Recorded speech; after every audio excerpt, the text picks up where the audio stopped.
Bizi izlemeye devam edin.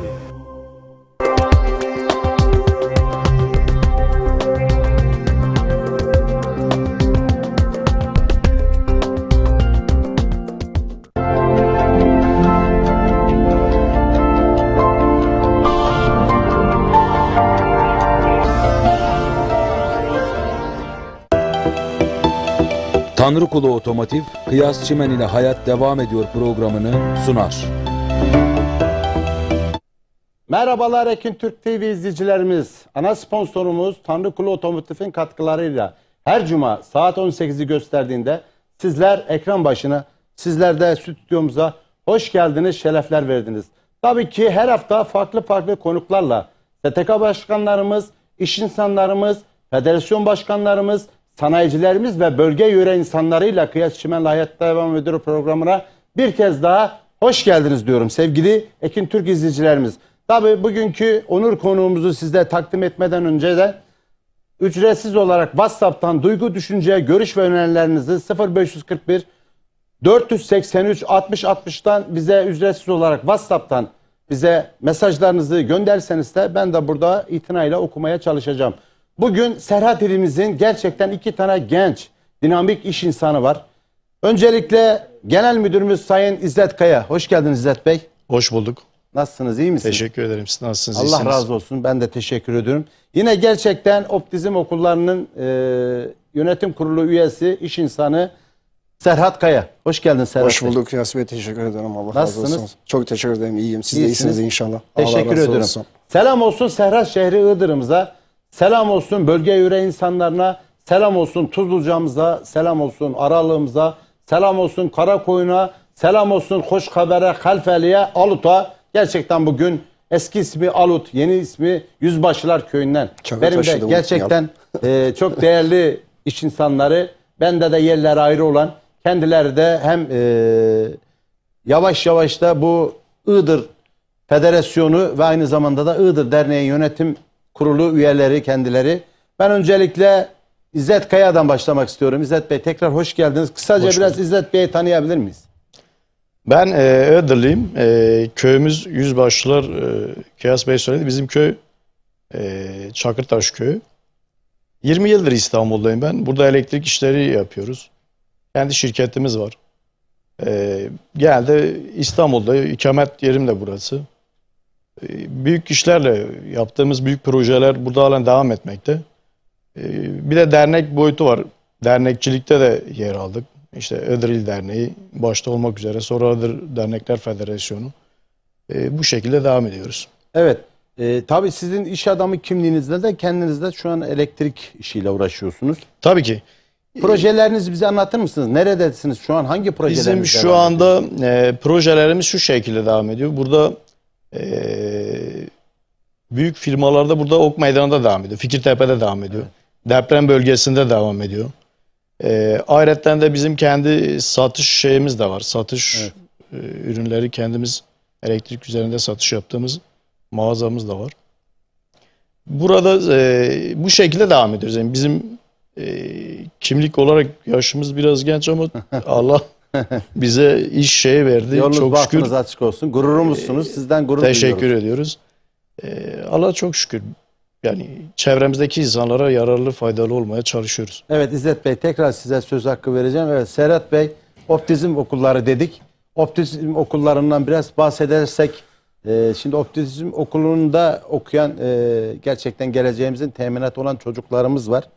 Bunlarla alakalı, Optizm okullarıyla alakalı neler söyleyeceksiniz? Şöyle yani biz iki aşamada çalıştık. Her zaman elimizden geldiği kadar iş hayatında atılırken bir hem elektrik üzerinde yoğunlaştık, hem bunun iki faydası vardı. Hem bizde genç nüfusun fazla olmasından dolayı biraz hem yöneldik, hem de orada daha güzel bir hareket alanımız oldu. Sonra ikinci olarak da otizm okullarını açtık. Birinci şube şu an Beylikdüzü'nde devam ediyor. Bu da elimizden geldiği kadar yani alanımızda en iyi olmaya çalışıyoruz. Yani inşallah evet. Başarırız. Önemli olan bir hedef koymak, o hedefe doğru yürümek. O şekilde devam ediyor. Bu optizm okullarından hariç kendiniz de amcaoğlu olarak aynı işi yapıyorsunuz. Evet, aynı işi yapıyoruz. Yani biz Hem diyorsunuz ben elektrik işi yapıyorum. Tabii, Hem tabii, de aynen. bizim okullarında da Aynen, yönetim aynen. kurulu üyesi olarak Aynen aktif öyle. olarak çalışıyorum. kesinlikle aynen öyle. Projeleriniz aynı mı? Siz aynı şirkette olduğunuz için aynı yerde projeleriniz aynı yerden Genelde devam aynı. ediyor yoksa Genelde farklı birlikte, farklı Türkiye'nin her yerinde projeleriniz var mı? Genelde İstanbul içerisinde son deprem bölgesi hariç, İzzet Bey söylediği gibi deprem bölgesi hariç yani oraya yoğunluğumuz oluyor. Bizim de çalıştığımız firmalar, oraya beraber çalıştığımız firmalar gittiği için biz de yoğunlaşamıyoruz. Ama büyük yoğunluğumuz İstanbul. Bununla da kalmadık. Bir de Iğdırlı'yı, yani Iğdırlı'ya ne yapabiliriz de aldık, dernek, işte federasyon, onlarla da uğraştık. Elimizden geldiği kadar monoton bir hayatı önümüze koymadık yani. Evet. Nerede ne yapabiliriz, nerede nasıl faydalı olabiliriz, elimizden geldiği kadar bir şeyler yapmaya çalıştık. Hizmetin azı çoğu artık kim ne kadar yapabildiyse. Serhat Bey, tabii ki dernekçiliğe de geleceğim. Derneklerimizi konuşacağız, federasyonumuzu konuşacağız. Tabii sevgili Ekin Türk izleyicilerimiz, bu yakında gerçekten bizim çok değerli bir abimizi kaybettik. Dün de zaten üçüydü, taziyesiydi. Taziyesindeydik, evet. Güngören Iğdırlılar Derneği'nde merhum Atilla Kaya abimizi kaybettik. Ben şimdiden Allah'tan gani gani rahmet diliyorum. Ailesine sabırlar, çocuklarına sabırlar diliyorum. Gerçekten bizi çok üzdü. Çok Ben değerli. bir kez daha bir hemşerimiz olarak Atilla abimizin yeri bende de ayrıydı. Bölgemizin, yöremizin değeriydi. Güngören Iğdırlılar Derneği'nde de yönetim kurulu üyesiydi. Aktifti. Tabii fani bir dünya. Bir gün bu dünyadan biz de göçüp gideceğiz. Mekanı cennet olsun. Sizler de dün oradaydınız. Evet, biz de katılım Evet. sağladık. Rahmetli Atilla Bey, gerçekten genç yaşta rahmetli oldu.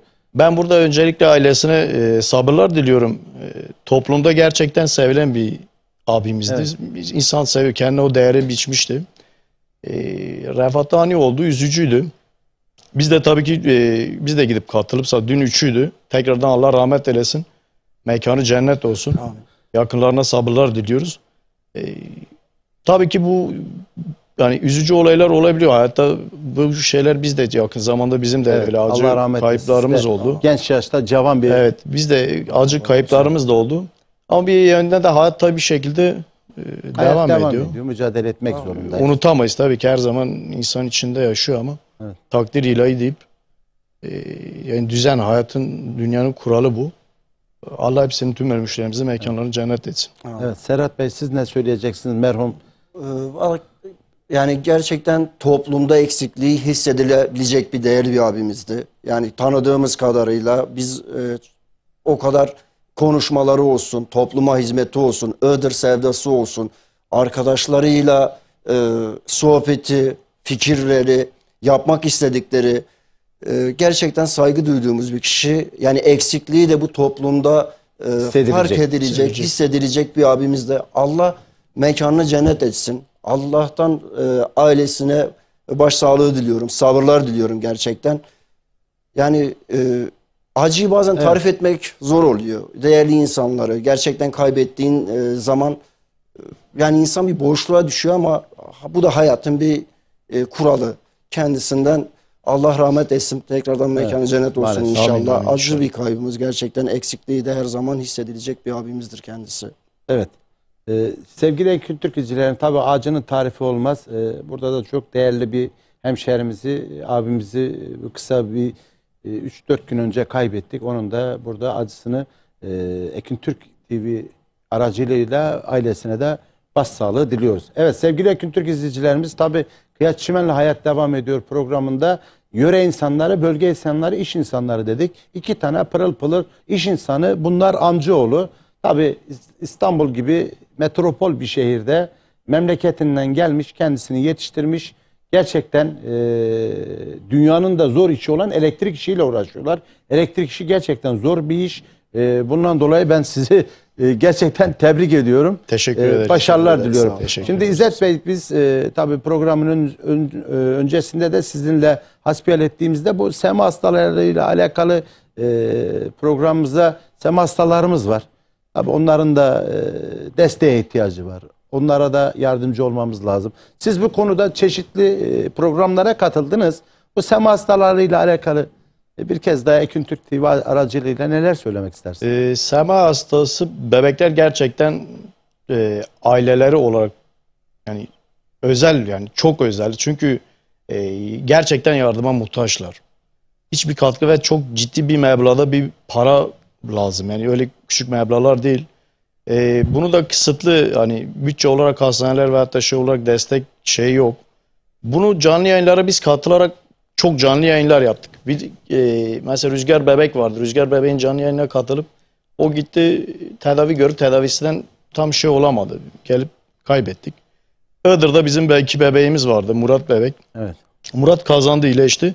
Ama Nazlıcan'a çok iyi bir katılım da oldu. Iğdır'da canlı yayın yaptığımız tüm hemşehrilerimiz de katıldılar. Çok iyi de yani katkıda bulundular. Lakin onu da kurtaramadık. Yani katkı o kadar o sağlanamadı. O bebeğimizi de kaybettik. Ben halen de canlı yayınlarına katılıyorum, destek oluyorum. Ama ben isterim ki yani iş durumu düzgün olan, çevresinde her yerde olan SMA tip bebeklerimize destek verip en kötü ihtimal maddi olarak da vermeyecekse bile canlı yayın paylaşımı bile Evet, manevi olarak duyursa destek- sağda solda o bile çok katkı sağlıyor.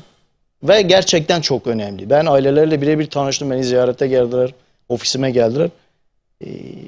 O çaresizin de bir tarifi yok. Gerçekten anneleriyle işte aileleriyle konuştuğu zaman insan vicdan olan insan yani mümkünatı yok. Yani şey kalamasın. Yani el uzatma Duyarsız gerek. kalamaz Duyarsız yani. kalamıyorsun. Doğru. Biz de şimdi yine olacak. İlerleyen zamanlarda yine canlı yayınlarımız var. 2 tane bebeğimiz daha var. Aileleri ulaştı bana. Evet. Ben yine canlı yayınlarına katılacağım. Ama bu tabii ki işte medya diliyle, işte sosyal medya üzerinden ne kadar yayarsak o kadar etkili olacağımızı düşünüyorum. Allah hepsinin yardımcısı olsun. İnşallah en kısa zamanda o 2 bebeğimiz de sağlığına kavuşur diyorum. İnşallah inşallah. Bunu da size aracılığıyla dile getirdik. Tabii. Tekrardan size de teşekkür ediyorum. Allah'tan acı şifalar Amin, diliyorum. amin cümlemizin. Evet, onlar bizim yavrularımız, onlar bizim geleceğimiz. Bizim geleceğimiz, bizim Evet. geleceğimiz. Ben tüm SEMA hastalarımıza Allah'tan acil şifalar diliyorum. Amin. Amin. Evet. Amin. Serhat Bey, siz Optizm Okulları'nın yönetim kurulu üyesiniz. Biraz da okuldan bahsedelim. Nerede bu okul? Okul Beylikdüzü'nde ilk şubeyi açtık biz.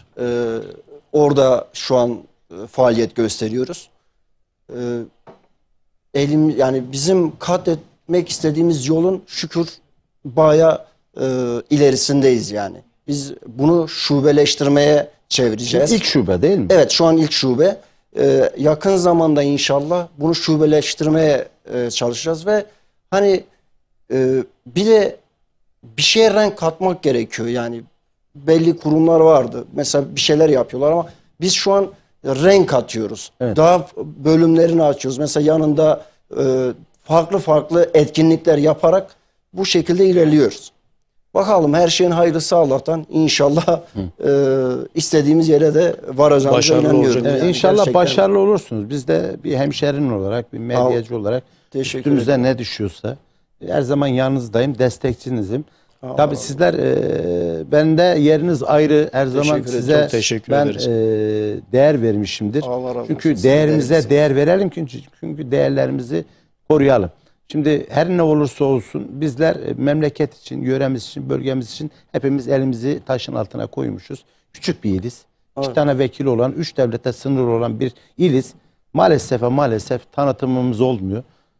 Bundan dolayı tabii ben İzzet Bey'e ve Serhat Bey'e de, sevgili Ekin Türk izleyicilerimiz, kendileri genç, aynı zamanda da Iğdır İl Derneği Yönetim Kurulu üyesiler ve aynı zamanda da Iğdırlar Federasyonu'nun yönetim kuruluları. Biraz da bu Iğdır İl Derneği tabii başkanımız Sayın Öztürk Altuntaş'a da sevgi, saygı ve selamlarımı gönderiyorum. O da bizim bölge için, yöre için eline gelenin fazlasıyla yapıyor.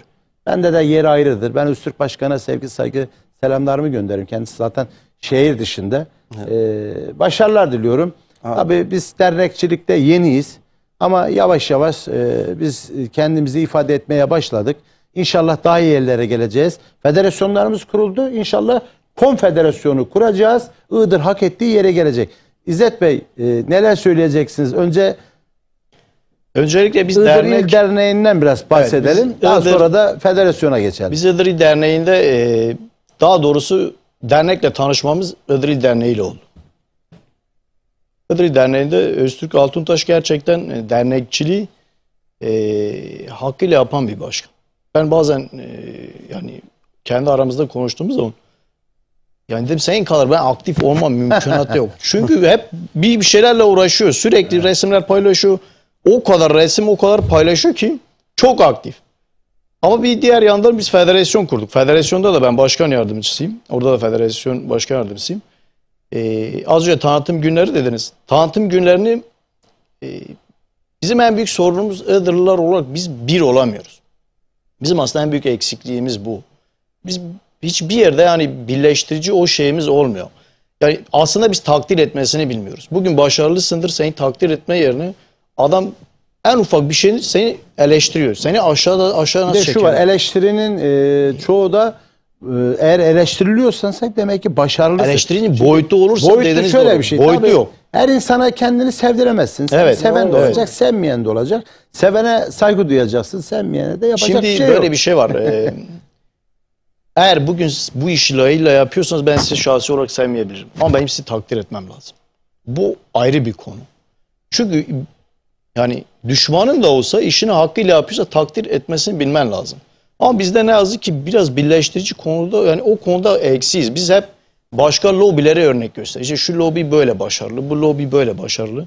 Neden başarılı? Biz en başta bir tane ufak ihaleye girdik. Ufak bir ihaleye girdik. Aramızda 15 milyon oynuyordu. Adam bizden 15 milyon daha ama ihaleyi adama verdiler. Sadece hemşerisi diye. Ben çok da samimi arkadaşım. Gittim tebrik ettim. Dedi ki ben sana verseydim ben şey olurdum. Hani yine kardeşiz abi kardeşiz. Ama ben hemşerilik olarak ben takdir ettim adamı. 15 milyon adam kalem çizdi ama kendi hemşerisine verdi. Ama şu an bizde öyle bir şey yok. Böyle de olmadığı için ne yazık ki biz federasyonlar da olarak yani dernekte de olarak yani bu bizim sadece dernek olarak bizim federasyon olarak değil biz Iğdırlar olarak geriyiz. Keşke daha iyi olsaydık. Yani federasyon bir konfederasyon olsaydı ve hatta seçim politikasında şu an aday çıkarabilseydik. Bir yerlerde bizim adayımız olsaydı. Ne bileyim belediyede, meclis üyeliğinde bizim bir şeyimiz olsaydı. Ama yok.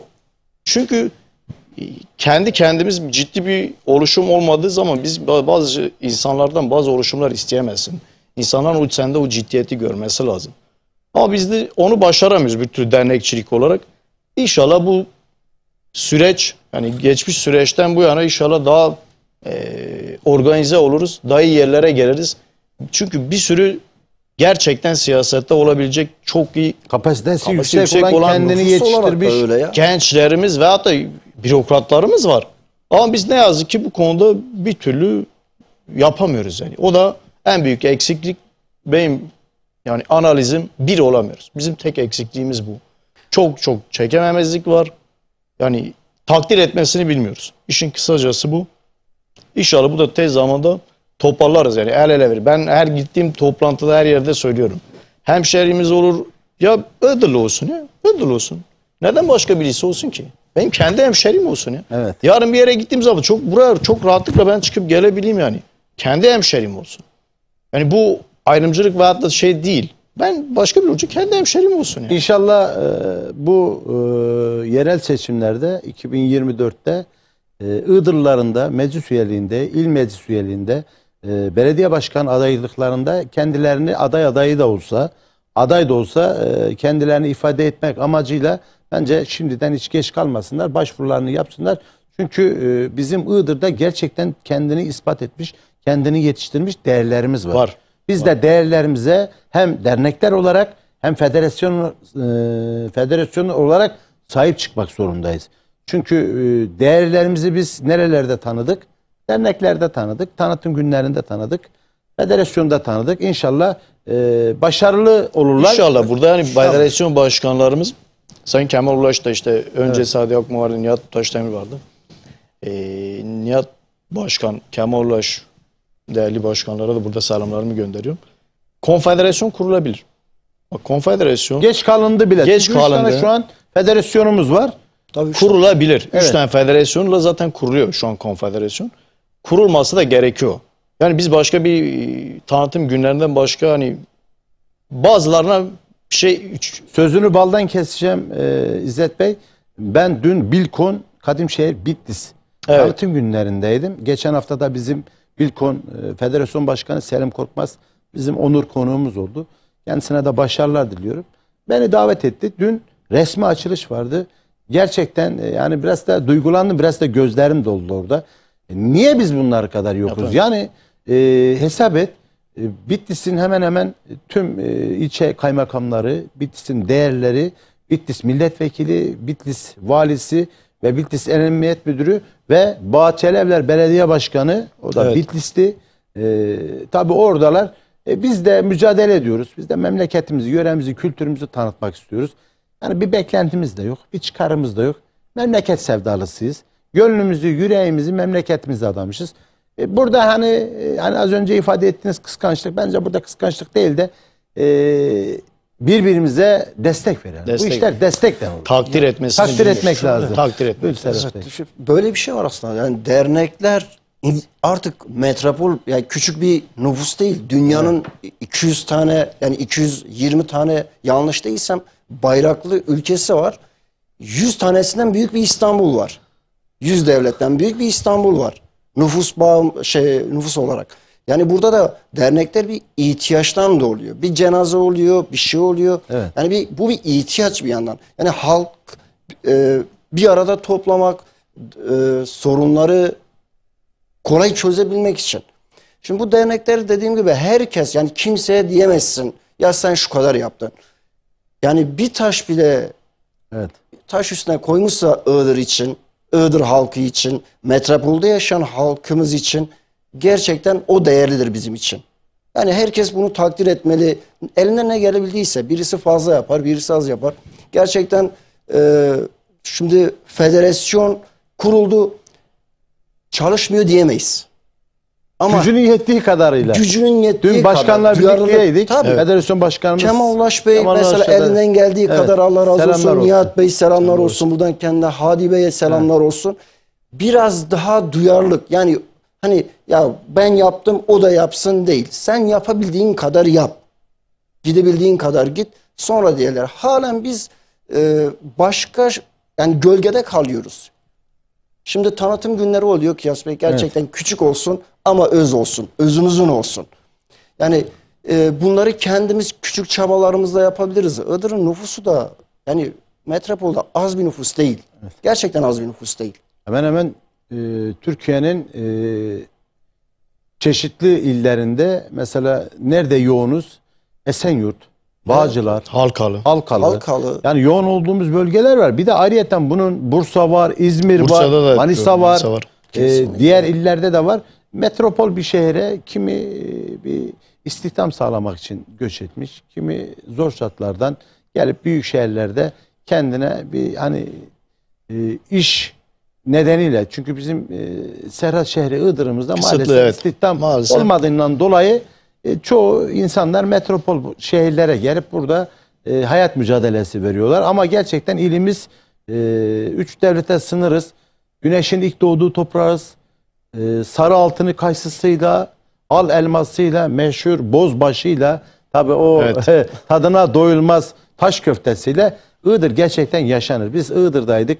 Buradan da TÜMKİAD Iğdır İl Başkanımız, Sayın köylünüz, evet. Nihat Tanrıkulu Nihat Tanrıkulu'ya ve Taner Kırang'a da burada Başkan'a, başarılar Taner diliyoruz. Kırak Başkan da bizi seyrediyor. Ben kendisine Selamlar buradan olsun sevgi, saygı, kendisine. selamlar gönderiyorum. Taner Kırang da bizim 24 Haziran'da TÜMKİAD Iğdır İl Başkanlığı açılışında gerçekten orada 40 yaşıyor. Evet. Hem Azerisiyle hem Kürdüyle. Gerçekten orada bir kardeşlik ortamında bir açılış yaptı. denge çok önemli. Sunumunu da ben yaptım. Güzel bir açılış oldu. Taner Başkan'a sevgi, saygı, selamlar biz de selam gönderiyoruz. Başarılı ediyoruz. Kendi alanda da gerçekten başarılı. Maşallah. Genç ve İşini dinamik. hakkıyla yapıyorsun. Severek. Biz de seninle gurur duyuyoruz. Bizim akrabamızsın. Burada selamı sevgilerimizi Evet. gönderiyoruz. Taner Başkan tabii Yüzbaşılar Spor bugün Evet. Bal Ligi'nde olması gerekiyordu. Tabii maddi sıkıntılar. sıkıntılar, evet. Futbolda yani bir futbol gerçekten bir ilin aynasıdır. Sembolidir. Aynasıdır. Kesinlikle. Gençlerimizi uyuşturucudan, kötü Tabii ki. alışkanlıklardan kurtarır. Ben isterdim ki Yüzbaşılar Spor Bal Ligi'nde imkanlar verilseydi, destekler verilseydi de olsaydı. şimdi İnşallah seneye bu destekler. İnşallah, inşallah. Ben Taner Hoca- Taner Başkan'a şunu söylemek istiyorum. Başkanım azmına, gerçekten başarına hayranım. Küçük bir ilde Yüzbaşılar bir köydür. Bir köy, evet. Bir köyün takımının bir başkanısın. Aynı zamanda da tüm TÜYAD Iğdır İl Başkanısın. Gençsin. Seni yakından da tanıyorum. Çok da çalışkansın, başarılısın. Yolun bahtın açık olsun. İnşallah Yüzbaşılar Spor Bal Ligi'nde seneye hak çok ettiği iyi yerde yere olacak gelecek. diye düşünüyorum. Sizin köyün takımı. Bizim Sizler köyün- iş adamı olarak Taner Başkan'la hiç istişare ettiniz mi? bizim Mesela Taner köy- Başkan sosyal medyada bir seslenişte bulundu. İşte Bal Ligi, Bölgesel Amatör Lig, Zor bir lig, Zor bir lig. küfletli bir lig, maddi destek. Bununla alakalı iş adamları olarak Taner Başkan'la hiç Bir görüştünüz noktaya mü? kadar gelindi yani. Bir noktaya Şimdi kadar böyle- gelindi. Taner Yine Başkan- istenilen alındı mı? Hayır yani. Yine de olabildiğince. Şimdi kimse hiçbir zaman insan beklediği olmuyor ama Taner Bey'in de o azmi biraz daha olması Ben gereken dışında sanki olması Taner yani. Başkan biraz yalnız kaldı gibi geldi bana ya. Taner Başkan aslında çok çaba sarf etti. Gerçekten o spor, o kulüp şeyine çok emek verdi. Gerçekten. Ama bir yerden sonra emek tükenebiliyor. Öyle. Bu bir iki tane iş insanıyla, 4 tane iş insanıyla olabilecek, dönebilecek bir şey de değil. Çünkü oraya futbolcular geliyor. Onlara da maç dönemsel bir ücretler ödenmesi lazım. Yani spor şeyinin giderleri var. Kendince bir sürü masraflar var. Taner Başkan yine de çok iyi yere getirdi. O dar kısıtlı şartlarda çok iyi bir yere getirdi. Ki gönül isterdi ki bu sene de devam edebilmesiydi. Ama ne yazık ki işte ekonomi şartlardan, yani ekonomik şeylerden dolayı Taner Başkan geçen açıklaması, ben canlı yayını da izledim. Bu sene devam edemeyeceğini üzüldük de gerçekten. Keşke devam etseydi. Ama bazen işte olmuyor. Bunu tüm dernekçilikte de aynı. Ve vesaire canlı yayın işte TV kanalları da hepsi aynı. Bir yerde ekonomi sağlam dönmediği zaman bir yerden sonra güç yetmiyor yani. Bir yerden sonra tükenebiliyor insan. Evet. Ama ben hayatında başarılar diliyorum. İnşallah gelecek sene daha İnşallah. güçlü Zaten bir şekilde kendisine gelecek. mesaj göndermiş. Biraz sonra da mesajlara ağırlık vereceğim. Serhat Bey bir şey söyleyecektiniz. Ya bizim bu konumuz genelden geliyor. Ta Iğdır bazen deriz yani. Ben Iğdır her zaman sahipsiz kale olarak nitelendiririm. Yani gerçekten mesela şu an şu mevsimde karın yağdığı tek yer Iğdır'ımız. Ama bir Ağrı Dağımız bir turizme kazandıramadık. Evet. Yani Oraya da geleceğim Serhat Aynen. Bey.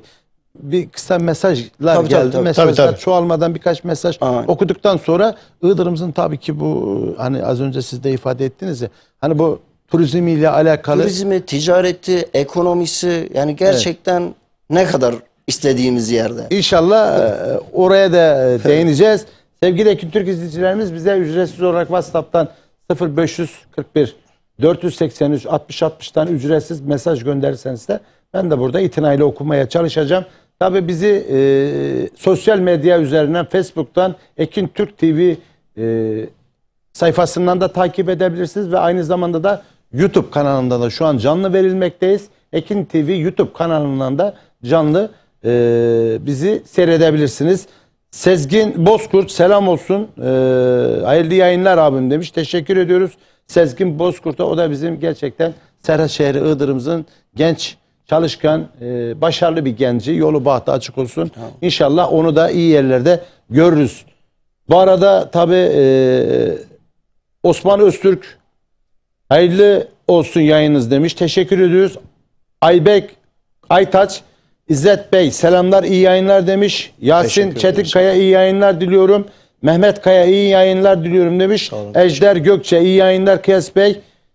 Teşekkür ediyoruz. Taner Krank iyi yayınlar diliyorum. Teşekkür ediyoruz. Taner Krank da tüm TÜYAD Iğdır İl Başkanı, aynı zamanda da Yüzbaşılar Spor Kulübü'nün de gerçekten azimli, hırslı başkanı. Serhat Bey ve İzzet Kaya dayılarıma selam olsun. Yayınınızı Aleykümselam. beğeniyle takip ediyoruz diyoruz. Teşekkür ediyoruz. Şahin Yıldız, o da bizim Aralık ilçe spor müdürümüz. Benim de kadim dostum. Selam olsun Serhat Bey'e. Selam olsun Şahin Yıldız Bey'e. Gerçekten o da bizim değerli bir ilçe spor müdürümüz. Başarılı, Selamlar, aktif. selamlar olsun. Teşekkür ediyoruz. Ejder Gökçe, Kıyas Bey, ben her zaman söylerdim. derneklerimiz Kaz gecesini aşamadı. Kars, Ardahan, Iğdır'ımız bir toplumdur. Küçükçekmece'de 57 bin seçmene sahip isek de kendi belediye başkanımızı çıkaramıyoruz. Bu konuda artık kanaat önderleri taşın altına ellerini koymanın zamanı gelmiştir demiş. Saygılarımla demiş. Şimdi sevgili Ekin Türk izleyicilerimiz, değerli takipçilerimiz, ekran başında bizi seyreden değerli hemşerilerimiz, tabi biz Kars, Ardahan, Iğdır olarak bir çatı altında toplanmış Serhat ilimizin, yani hudut bölgelerinin bekçileriyiz. Serhat ilimiz gerçekten Kars'ımız farklı, Iğdır'ımız farklı, iklimi farklı. Kars'ta, Ardahan'da yarım metre kar yağarken Iğdır'da günlük güneşlik, mikro klima bir iklime sahip. Az önce Serhat Bey de dedi ki turizm. Bu turizmle alakalı Ağrı Dağı gibi bir dağımız var. Tekelti Dağı gibi bir dağımız var. Sonuçta iklim şartları da buna uygun. Bu turizmle alakalı da tabii işte orada Sayın Valimiz ve Kültür Müdürümüzün de oradaki yapacağı projeleri de biz İstanbul'da federasyonlarımız, inşallah konfederasyonumuzu kurup derneklerimizle birlikte bir çatı altında toplanıp bölgeye, yöreyi ve Iğdır'ımızı, Serhat şehrimizi dünya markası yapmak amacıyla elimizden gelen her şeyi yapmak istiyoruz. Şimdi Ejder Gökçe bir mesaj göndermiş. Kanaat önderleri artık elini taşın altına koysunlar. 57 bin gibi bir seçmenimiz var. Doğrusu Küçükçekmece'de var maalesef. Bir belediye başkanı çıkaramıyoruz. İşte az önce benim söylemek istediğim o işte. Yani biz niye olmayalım? Bizim o kadar donanımlı insanlarımız var. Gerçekten var burada. Çok ciddi oy potansiyelimiz de var burada. Ama dağınık olduğumuz için bir araya gelemediğimiz için biz adayı da seçemiyoruz. Ama ne oluyor? İşte farklı illerde, bizim komşu illerde bize sunulan adaya mecbur bir şekildeymiş gibi gidip oy kullanıyoruz. Kendi adayımızı da çıkarabilir çok güçlü bir şekilde. Çok doğru demiş. Kanaat önderleri gerçekten öncülük edip bir aday çıkarabilirler. Burada daha çok iş tabii ki federasyonlara, dernekçilere, yani STK'lara düşüyor daha çok. Bunu bir çatı altında toplayıp bir aday belirleyip gerçekten bir aday üzerinde çalışılırsa ben inanıyorum ki istediğimiz belediyeyi de alırız. İstediğimiz yerde milletvekili adayı da çıkarırız. Evet. Ama buna ilk önce inanıp el ele verip aynı yolda yürümeye ikna olmamız lazım. Evet, birlikten kuvvet doğar. Kuvvet doğar. İnşallah biz de bölge olarak, yöre olarak federasyonlarımızda inşallah konfederasyonumuzu kurup bizlerden de neden bir belediye başkanı adayı çıkmasın? 57 bin gibi bir seçmenimiz var. Çok ciddi bir oy. Meclis üyesi çıkarmakta zorlanıyoruz. Evet. Yani bırak belediye başkanlığı. Mahalle muhtarı çıkaramıyoruz. Burada Rahmi Akkuş bizim şu an inşallah kazan. Burada başarılar diliyorum Rahmi Bey. Biz de dedik yanındayız. İnşallah kazanacak da. Bir muhtar yani niye olamayalım ki? Niye olmasın? Şimdi sevgili Ekin Türk izleyicilerimiz, tabii ki Rahmi Akkuş Akademi Müzik Yönetim Kurulu Başkanı Samet Akkuş'a da buradan sevgi, saygı, selamlarımı gönderiyorum. Rahmi abinin yeri bizde ayrıdır. Rahmi abi de inşallah onu da kısa bir zamanda Mehterçeşme Mahallesi muhtar adayı. Başarılı bir abimiz. Bağlarçeşme. Bağlarçeşme. 40 yıldır da Esenyurt Bağlarçeşme'de ikamet ediyor. Müziğe kendini adamış. Emekleri var. Ama mahalleme hizmet etmek istiyorum. Yolu bahtı açık olsun. Ki yapar da. En yapar. Başarılı bir abimiz. Gerçekten hemşerli. İşte aslında canlısı. bu bizim insanımız nerede olursa olsun biz her zaman yanındayız. Bu meclis üyeliği olur, belediye başkanı olur, milletvekili olur. Azerisi, Kürdü önemli değil. Evet. Önemli olan bizim oranın insanı olması.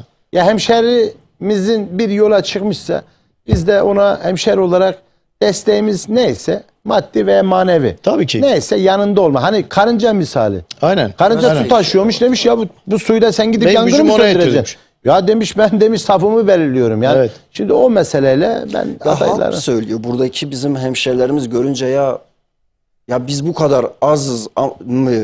Hatta her yerde Iğdırlı'ya denk gelirken niye biz yokuz? Yani bu buradaki bizim hemşerilerimizin talebi yani gerçekten. Ya bu konuda bizim biraz daha duyarlı olmamız lazım. Biraz daha özverili çalışmamız lazım. Tabii herkes kendince bir şeyler, yani biz maşallah kurum amirlerimiz de maşallah burada fazla. Herkes kendince bir şeyler yapıyor ama daha fazlasına ihtiyacımız var gerçekten.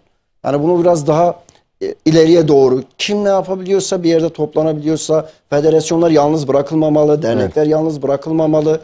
Gençlerimiz biraz yani bizim federasyonda ve derneklerde gençlerimizden de bir sıkıntı. Yani az bir gençliğimiz üye kaydında yani. Mesela orada şunu yapabiliriz. Mesela Yani bunların üzerinde çalışmalar yapabiliriz. evet, Gençlerimizi toplayabiliriz gençleri nasıl buraya. toplarsın? Sporla Ha, toplarsın. yani bir halı saha evet. maçı yapabiliriz. Ya burada bir kulüp yapılabilir. Tabii yani bir gün her şey yapabilir federasyon toplanırsa bir spor kulübü de burada Yani yapılır dernek yani. demek Tabii değildir canım ki yani. cenaze illa Hayır, cenaze hayır yeri ya. değildir kardeşim. Ya, Derneğin sosyal hayatı olacak. Derneğin aktivesi olacak. Derneğin projeleri olacak. Ya Iğdırlar gecesini yapabiliriz. Ondan sonra ne bileyim farklı etkinlikler olabilir. Yani ondan sonra yani çıktığın platform olsun, çıktığında kendi şehrin yani bizim gerçekten Iğdır olduğu yeri yani böyle baktığımızda olduğu yerde mi hak etmiyor yani. Hem turizmi ya bizim çiftçilerimiz bağırıp çağırıyor. Buğday çiftçisi ağlıyor. Mısırcımız ağlıyor. Evet. Abi 3 tane şeye kaldık. 3 tane tüccara kaldık. Ya Maalesef. Allah Bu aşkına. sene işte o buğdayların ambarda bekletilmesi, işte çiftçilerimizin emeğinin ziyan olması. Ya mahvediyor. Şimdi Bizim kendi tarlalarımız Evet. var. Yani, Yani- inan masraflar Çiftçi- daha içe girdiler. Üstüne para ödediler. ya şöyle bir şeyler var. Yine mesela şöyle bir şey var. Oradan kopan kendini boşlukta, topraktan Evet, kopan kendini boşlukta hissediyor. Biz geldik en azından böyle birileri vardı. Şimdi oradan gelen genç biz olmazsak ben kendi köyümden bahsediyorum. Mesela Çakırtaş köyünden bahsediyorum. Gelen en azından diyor ki ya orada işte İzzet abi var, Serhat abi var. Ailesi de bunu rahat gönderebiliyor. Evet. Ama gerçekten şimdi o durum değil. Çiftçilikte Şimdi, bir de böyle bir şey de var. Şimdi çiftçilikte bir de insanları biz bir yandan da tembelliğe de alıştı. Şu an buraya gelip çalışan bir genci sen bir daha çiftçiliğe gönderemezsin. imkanı yok. Niçin? Buraya gelip çalıştı, çiftçilikten bir kere koptu, hayvancılıktan koptu. Buradaki bir Üretim genci yok. söylesen çünkü emek, çaba verdiğin karşılığını almıyor. Şimdi buradan gitsin, burada bir tane gence de ki gitti Iğdır'da şu işi mümkünat yok gitmez. Çünkü bir kere rahatlığa da alışkanlık. Yani çiftçilikten kopuldu. Çünkü emek veriyorsun, çaba veriyorsun ama gün sonu ya da sezon sonunda sen borçlu çıkıyorsun. Evet. Çok acı bir durum yani. Bir de orada çoluk çalışıyor, çocuk çalışıyor ama oradan buraya gelen bir genç tek çalışıyor. O tüm arazilerin işte getirisini burada tek bir maaşla alabiliyor. Böyle de olunca haliyle çiftçilikte şimdi biz kendimiz bizim bahçemiz vardı. Sizin de bahçeniz var. Ağaçları hepsini kesip attılar. Kayısı ağaçlarını kesip attılar. Yapma. Ya Çünkü sulak arazi, tüccarlar sulak bizim arazi, doğru. köyde çok sulak. Çakırtaş köy çok sulak yani su sıkıntımız yok. Ama sezon geliyor işte kayısı adam buraya kayısı ben Bahçeşehir'de kayısının kilosunu 150 Iğdır kayısı 150'ye satıldığını Evet, doğru. büfeden 150 liraya Doğrudur. aldım ve resim çekip de paylaştım da 150 lira Iğdır'a gidiyorsun kasası 20 lira. Evet. Maalesef. Ya mahvediliyor. Yani insanlar gerçekten Böyle olunca da insanlar Ha. yapamıyor yani. bunu ya 3 tane sınır kapımız var. Vallahi bir Ağrı kadar kullanamıyoruz yani. Yani Ağrı bir ve Van daha çok kullanıyor. Ya Van, evet, evet. çok kullanıyor. Van, İran, Van, İran daha çok. kapısını Aynen. çok kullanıyor. Yani- Bu arada az önce ifade ettiğin gibi Ağrı da aynı şekilde ama Ya maalesef Allah Iğdır'a aşkına. gelince Gelince yok. Yani Türkiye'nin en büyük dağı, Evet. dünyada sayılı ve turizm alanına yani 3000 yani 5130 metre yüksekliği var. 3000'e kadar araç gidebiliyor. Evet. Yani araçla çıkabiliyorsun oraya. hani Bir de yaz kış kar da var. Öyle bir yani işte yaz kış da tepesinde kar o var. beyaz gelinciği eksik Evet. olmuyor. Bir de şunu söyleyeceğim Serhat Bey. Hani derler ya Ağrı Dağı. Evet. Bence onun ismini değiştirip Iğdır Dağı koysunlar. Çünkü %70'i Iğdır'dan gözüküyor. %70'i zaten bizde. Büyük Ağrı, Küçük Ağrı. Ağrı'ya gittim ben. Göremedik 90 kilometre ya Doğu Beyaz'da 90 kilometre yaklaşıyorsunuz. Sonra Ağrı Dağı'nın tepesi görünüyor. Evet, ya evet. onda olsun biz bizde kalana sahip çıksak bile Evet. yani şeye katsak o turizmi Iğdır'a katsak ya Kars'ta var. Sarıkamış'ta mı kar yağmış bizim Ağrı Dağı'na mı kar yağmış? Evet. Orada da olsun. Evet. Burada da olsun ama bizde varken yani neden bu bir şeyler yapılmıyor? Korhan Yaylamız var. Evet. Bilmem bungalow evleri bile oraya kurabilirsiniz. Ya bir teleferik düşünsenize Evet. bir Ağrı Dağı'nın eteğine. Yani. Ticarete dönersek 3 tane sınır kapısının olduğu bir il böyle olmamalı. Maalesef Ben- inşallah bu kesinlikle. tabii küçük bir iliz. Az önce de ifade ettik. 92 yılında il olduk. 34-35 yıllık bir iliz. 3 devlete sınır olan tek iliz. 81 ilin tek iliz. Evet. İnşallah Iğdır valimiz Iğdır'daki milletvekilimiz AK Parti'den Sayın Cantürk Alagöz, yine Şamil Bey, Şamil Yılmaz Bey. Yılmaz Hun Bey, inşallah Iğdır'ımız hak ettiği yere doğru gelecek diye düşünüyorum. Birkaç mesaj gelmiş.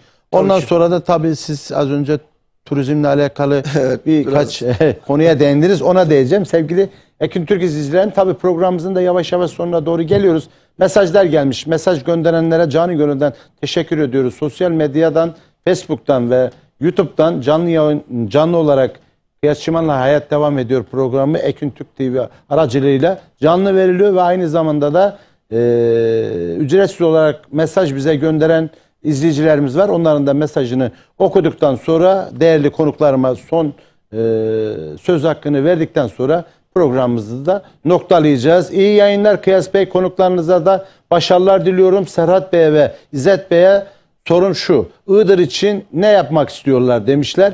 Teşekkür ediyoruz. İsim yazmamış. Aynı zamanda iyi yayınlar.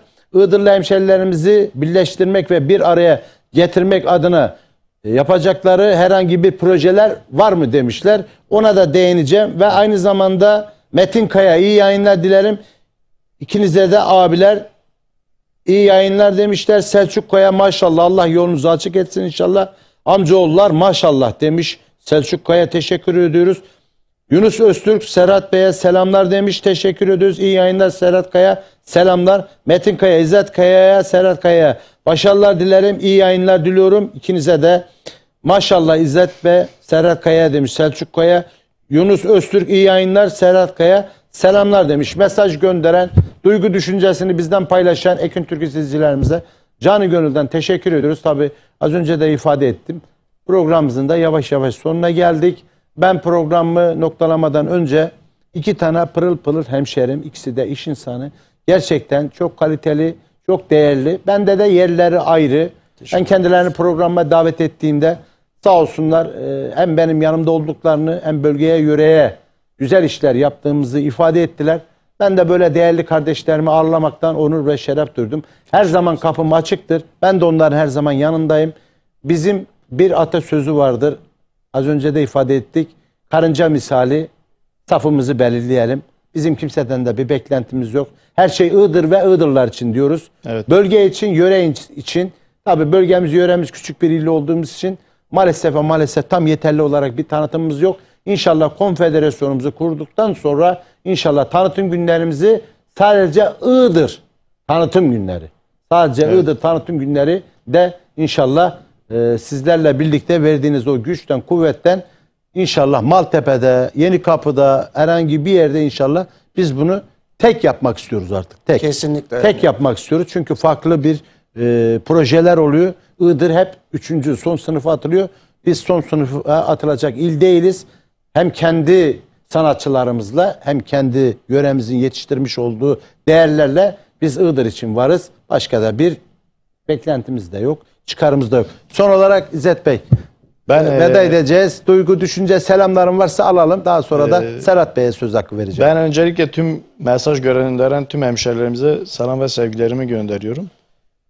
Tabii 2 tane soru da olmuş. Evet. Iğdır için işte yatırım olacak mı? Iğdır için sormuşlar, ne yapmak istiyorlar? Ne yapmak istiyor diye soru gelmiş. Dernek ve şimdi dernek, federasyon bazında olarak biz burada iş olarak zaten kendi imkanlarımızda Çatalsa buradan da söylüyorum. Gelen her hemşehrimize kapımız açık. Her kim olursa olsun. Bunu canlı yayında da söylüyorum. Kapımız açık. Burada iş imkanı, iş olana verme olanında sınırımız yok. İş, istihdam sıkıntı yok ama Iğdır bazında iş olarak dediği zaman Iğdır bilindik üzere küçük bir yer. Yani orada küçük esnafların daha etkin olduğu bir yer. Şimdi ben biraz elektrik işini bu şekilde düşünüyorum. Büyük market, küçük market gibi. Büyük marketlerin açılan yerde küçük esnaf bitmek üzere. Iğdır'da küçük yer olduğu için küçük esnaf revanşta olan bir yer.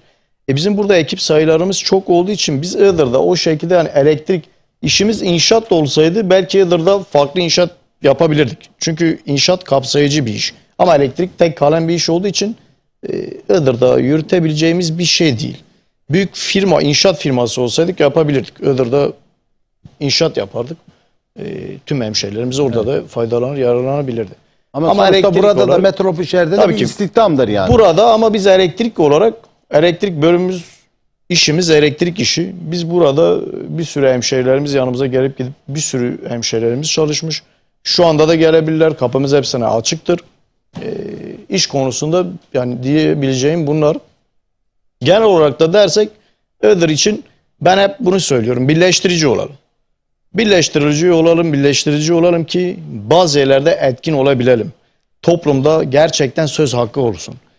Az önce dediğiniz gibi niçin Iğdır yani tanıtım günü tek başına biz yapamıyoruz? Evet. Biz ne zaman gidip yaptıysak Kars, Ardahan onlar da bizim yöremiz. Biz onları ayrıştırmıyoruz. Ama biz istiyoruz ki bizim Iğdır olsun. Niçin bizim Iğdır olsun? Biz 3. evlat muamelesi görmek istemiyoruz. Biz tanıtım günlerine gittiğimizde de yani gidip bulunduğumuz yerde de ve hatta bir sanatçımız çıktığı zaman rahatlıkla orada şarkı söylesin. Evet. Biz bir son yaşadığımız şeyde siz de vakıfsınız oraya. Yer verilmedi. Ve çok üzücü bir durum yani çok üzücü bir durumdu. Iğdır olarak tam tanıtım günü sanatçımıza kısa bir şey oldu. Tanıtım kargaş oldu. Neden olsun ki? Evet. Biz bir olalım. Tek olalım. Kendi tanıtım günlerimizde tek başımıza yapalım. İnsanlarımıza dahi kendimizi takdim edelim. Kayısımız var. Kayısımız şu an Türkiye'den nam yapmış bir. Kendimiz getirelim ya. Kendimiz getirelim tanıtım günlerimizde. Tanıtım günlerimizde bunu biz yapalım. Evet. Ama ne yazık ki bunu yapamıyoruz. İnşallah bu ilerleyen süreçlerde biz bunu başaracağımıza inanıyoruz. İnşallah hep birlikte. Hep birlikte bunu başaracağımıza inanıyoruz. Tabii bunun yolda hep birlikte el ele verip inanarak aynı yolda yürüyebilmek. Yani benim diyeceklerim bunlar. İzzet Bey, Burada çok da teşekkür ediyorum. Ekin TV'ye size çok teşekkür ediyorum. Bize Biz konuk teşekkür ederiz. ettiniz. Ne demek her zaman. Bizde yeriniz gerçekten çok ayrı Siz bir de yeriniz var. öylesiniz. Tüm Ekin TV izleyicilerine de selam sevgilerimizi gönderiyorum. Size de yayın döneminde başarılar diliyorum. Teşekkür ediyorum Sayın İzzet Kaya. Evet, Serhat Kaya, son olarak duygu, düşünce, selamlarınız da varsa alalım, programımızı noktalayacağız. Öncelikle size, Ekin TV'ye çok teşekkür ediyoruz bu kıymetli yayın için. Tüm Iğdır hemşehrilerimize buradan selam olsun. Hepsine selamlar gönderiyorum. Bir söylediği mesajda önemli. Evet. Bize diyor birkaç yani biz ne yapmak istiyoruz Iğdır için? Biz federasyon ve dernekler için bir Ağrı Dağı'nın turizme katılması için, Korhan Yaylası'nın turizme katılması için dernek, STK'lar olarak yani federasyon bazında da bunun uğraşını veriyoruz. Yani kurum amirleriyle bunları görüşeceğiz. Ondan sonra biz tarımda ve kooperatiflerin kurulması için elimizden geleni yapacağız. Elimizden bu geliyor. Bunu her alanda söyleyeceğiz. İnsanlarımızı nasıl birleştireceğiz? Biz burada bu derneklerle birbirimizi tanıya birbirimizi anlatarak ve ayrıştırmadan herkesi bir arada toplamak için elimizden gelen ne varsa aslında var da yani dernekler var. Gelmek isteyen gelip bizi dinlese, biz kendimizi anlatsak zaten herkes bir yerde toplanacak ve herkes neyin ne olduğu ortaya çıkmış olacak. Evet. Yani biz bunu yapacağız. Elimizden geldiği İnşallah. kadar da inşallah başarılı da olacağız. Hem Iğdır ekonomisi hem hemşerilerimiz hem çiftçimiz yani herkesin rahat bir nefes alabileceği bir güzel Iğdır yapacağız. En önemlisi üniversite rektörümüz Sayın Mehmet Hakkı almayı da unutmayalım. Gerçekten üniversitelere aldı. Yani Iğdır Üniversitesi buradan alıp buraya koymadı. Buradan alıp şuraya koydu. Kendisine de buradan çok teşekkür ediyorum. İyi çalışmalar diliyorum. Tüm Iğdır'a da buradan selamlar olsun. Sevgili Ekün Türk izleyicilerimiz, tabii Kıyaç Çimen'le hayat devam ediyor. Bir programın daha sonuna geldik. Bugün gerçekten iki tane çok bende de yeri ayrı olan değerli hemşehrim, Çiçeğiburnunda genç, dinamik iş adamı. Kendilerini yetiştirmişler. İstanbul gibi metropol şehirde hemşerilerini, kapılarını sonuna kadar açmışlar. Gittim yerlerini inceledim, iş yerlerini gittim gördüm. Gurur duydum. Başarılar diliyoruz. Yolunuz bahtınız açık olsun. Çok İş teşekkür insanı ederiz. Serhat Kaya, yine iş insanı amcaoğlu İzzet Kaya'ya canı gönülden teşekkür ediyorum. Ana sponsorumuz Tanrıkulu Otomotiv'in katkılarıyla Kıyaç Çimen'le hayat devam ediyor. Bir programın sonuna geldik. Haftaya farklı konu ve konuklarla görüşmek dileğiyle. Hoşça kalın, dostça kalın. Ekin Türk TV'den ayrılmayın. Serhat şehri Iğdır'ımıza, Tuzluca'ya, Aralık'a, Karakoyun'a, Yüzbaşılara, Çakırköy'üne, Çakırtaşı köyüne, Alut'a, tüm bölge yöre insanlarına, tüm hemşerilerimize canı gönülden sevgi, saygı, selamlarımı gönderiyorum. Haftaya görüşmek dileğiyle, Allah'a ısmarladık. Tanrıkulu Otomotiv, Kıyas Çimen ile Hayat Devam Ediyor programını sundu. Radyo Ekin.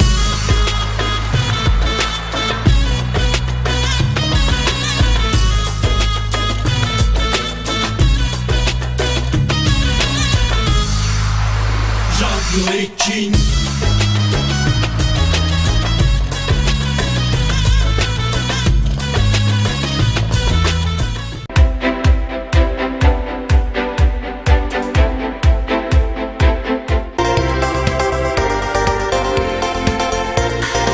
Sevgili izleyenler, herkese merhabalar. Biz yine Ekin Gayrimenkul olarak şu anda Gelibolu'dayız. Muhteşem güzel bir hava var. Gelibolu Bolayır Mahallesi'ndeyiz. Projemizin hemen yanındayız. Birazdan tabii denizi de göreceğiz. Bütün ekranlardan göreceksiniz. Efendim şu anda burada bulunan, Bolayır'da bulunan parsellerimiz tamamı 205